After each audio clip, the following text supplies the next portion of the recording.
Hello, my name is Ken Rood, owner of Birch Bowl Limited, and I am the Canadian Vicmarc dealer. We ship lathes, accessories all across North America, and one of the questions is, why would I want a Vicmarc? And so I'm going to show you my lathe. This is a working lathe, so yeah, it's dusty, but we get some work done on it, and then we're going to do another project, start a project here later this afternoon. But I just want to run through a few things on the lathe to start with, to give you an idea, why would you want a Vicmarc? So to start with, when you have a look at the lathe, it looks solid. There's no bolted on legs. It sits on a solid stand. The top of the stand is a 5mm steel, I think it might be 6, and the legs are adjustable, so if you're taller than me or shorter than me, we can make this lathe match your height so that you work comfortable. Any lathe you're running, what you want to do is you basically want to have your headstock at your elbow height, and so that's pretty well bang on. I could maybe go up half an inch, but I think the adjustment holes are about an inch and a quarter in height. So if I went up, I might be a little bit too high. So that works good. Cast metal. Why do you want a cast lathe? Well, there's a few reasons. One is the properties of this make it rock solid. The other thing it does is it will absorb any vibration, a little bit of vibration. It'll absorb sound. Very, very good for heat dissipation. I can run this for hours, and I just finished some table legs. It took 3 hours of turning on each one of them. They were 36 inches long and about 7 inches square, so we had to round them off and finish them off. We did over 50 miles of cutting on each one. The headstock never warmed up at all. The headstock runs on tapered bearings. So what good does a tapered bearing do? In comparison is the front wheel on your car on the axle runs on tapered bearings. You can hit a pothole that'll knock your car way out of alignment, but your tire is still running true on the axle. That's what the tapered bearings do. They're tapered inside, so basically clamps the spindle solid. There's no movement. There's no way it can move. If you ever need to adjust it, all you do is loosen these 3 set screws and tighten this collar up maybe 1 or 2 degrees. Don't go any more than that, because it's probably the most you would ever need to change it. I run typically, before I get anybody looking for maintenance, I wonder if I should change the belt. Usually the lathe is between 15 and 18 years old before that question even starts coming up.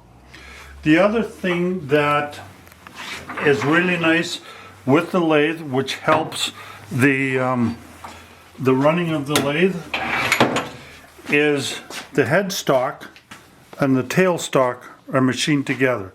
So this is a matched tailstock to this headstock on this lathe.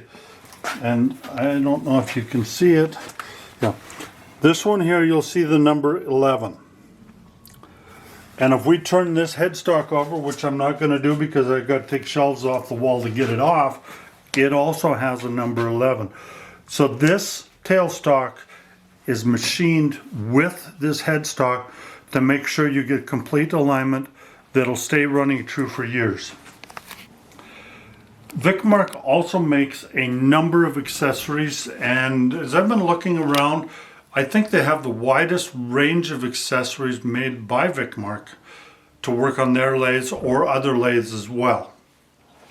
I'll just show you briefly 3 chucks. One of them, the VM100, is on the lathe right now. This weighs about 4.5 pounds.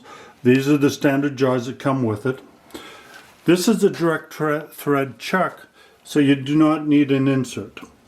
My lathe runs on 1 1/4 by 8 spindle thread, so this one is threaded for this lathe. Now there are other brands of lathes that run the 1 1/4 by 8 when you get to the larger lathes. You also have 1 by 8 and also the M33 by 3.5. I have all three of those for direct thread on the 100. The next chuck is the VM120. Again, this one is direct thread, so it's threaded right into the lathe. There's no insert. It has a dust cover on the back, which helps keep it clean.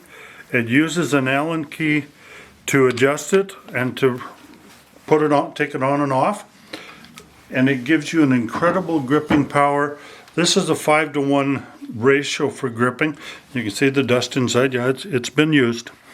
And with the dovetail jaws, they hold the work very, very hard. And I've never had a piece come off.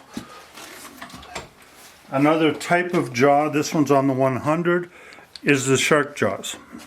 There's 4 different sizes that fit the VM100 chuck, and there's 4 different sizes that fit the 120 and the 150 chuck.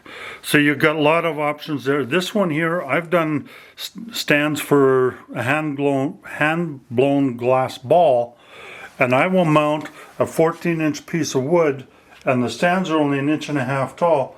So I will turn, finish, part it off, turn, finish, part it off, and I will get 5 or 6 out of that one piece before I shut the lathe off. Then I'll shut the lathe off, take the piece that I've got in here and move it out to the dovetail on the outside end and get one more stand out of this chuck. Now, when you have a 14-inch piece of wood, the wood itself will vibrate.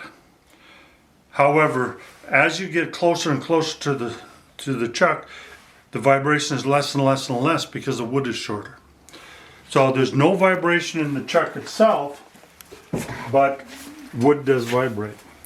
The other chuck, and I should have taken this one off first, just because of what this one does.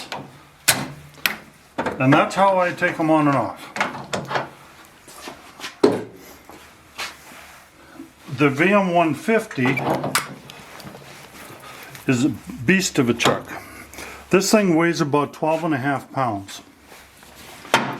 And it takes the same jaws as the 120 chuck. And then you have the option. If you look down here, you'll see an indexing point. There's a pinhole in the chuck itself, and then they're around the outside edge. If I stick this in here, and those two are lined up, I can turn this. Now I got to make sure I'm lined up. One way or the other. And what's the difference? So I'm going to lock the spindle just so this holds. Now in this, okay, within this setting, I can open and close the jaws the same way I do on the other chucks.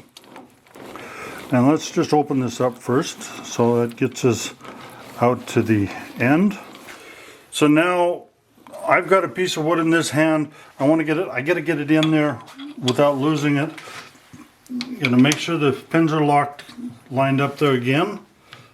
So when I lock this over to this side here, then I want to open and close the jaws. I can stick this in and just rotate around, and I can mount that piece of wood 3 rounds around the chuck, and I can close it. Now when you get up to where you're clamping, then take and switch this. Gotta find the pin right there. And then I finish clamping down with the twisting motion. So that's a VL150 chuck, and if you put a large set of jaws on there, you can put a very big bowl on. We're going to be turning a 20 to 22 inch bowl this afternoon, or later today. We're going to get started on it. I'm going to use this chuck. I'm going to change the jaws and put a set of jaws on that are about 6 inches in diameter.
one of the questions is, why would I want a Vicmarc?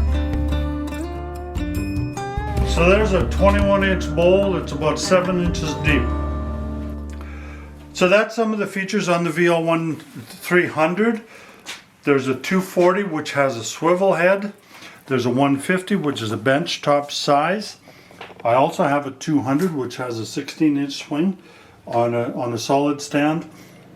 The 150 has an optional stand, and so there's lots of options. The digital speed readout, that's a spindle speed. So you can tell how fast your bowl is turning, and they're a beautiful lathe, and they run for decades.